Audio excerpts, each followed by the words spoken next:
आई भैया हम गायक लालू नदान यादव रउआ सबके गोर छू के प्रणाम करतनी।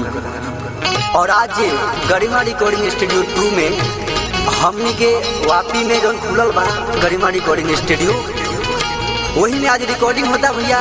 ये हमार सरका बड़ा लाइव में चैता लेके आयल बानी और हमार निर्माता बानी नितेश जी, निराला जी बानी और बहुत अच्छा प्यार दुलार यहाँ के संगीतकार भी बानी, उन्हें कहीं बनाओ तनी।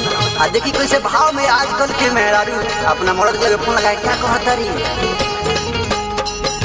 जाके तू बसल बड़ा, जाके तू बसल बड़ा गुजरात वाटी कटनी बाय भी बाकी, कटनी बाय भी बाकी चैत में गेहूं के काटी, कटनी बाय भी बाकी चैत में गेहूं के काटी।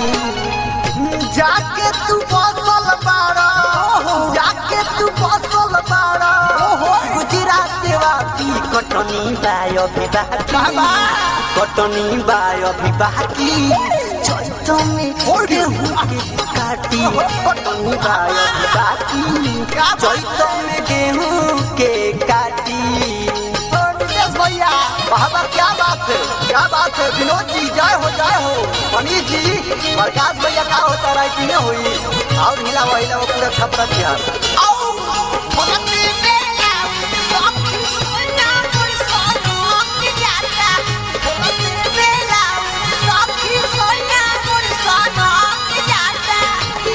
म्यूजिक बाय नितेश निराला।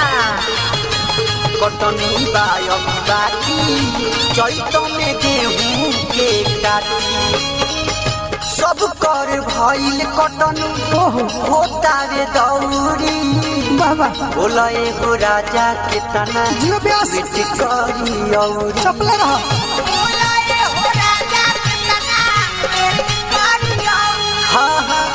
सब कर भइल कटनी होता रे दौरी, बोला ए राजा के तना बेट करी औरी।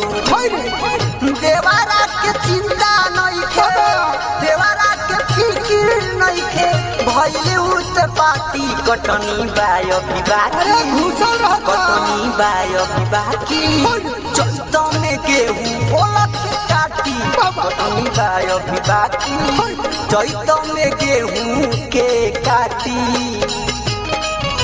वाह वाह, क्या है महेंद्र भैया, क्या बात है, पूरा जोताई कर दूंगी। नहीं ऐसा मत बोलिए, अभी तो कटनिए चालू बा, कटवे खातिर राजा जी के बुलाओ तभी काटे खातिर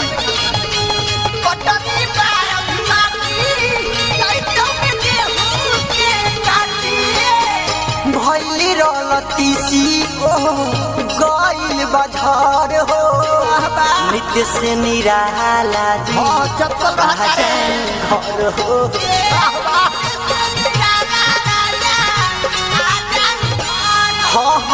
भैली रलतीसी गइल बाजार हो, नित्य से निराला आ जाए घर हो। लालू नदाना के, लालू नदाना बनवले बसाथी कटनी बाय भी बाकी, कटनी बाय भी बाकी चैत में गेहूं के काटी, कटनी बाय भी बाकी चैत में गेहूं के काटी।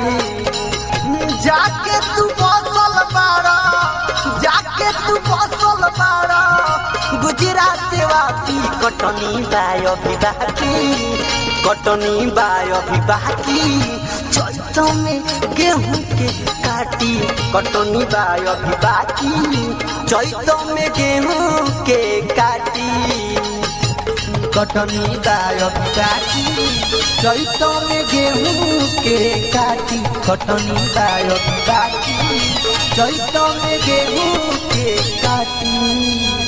गरिमा रिकॉर्डिंग स्टूडियो बोईसर।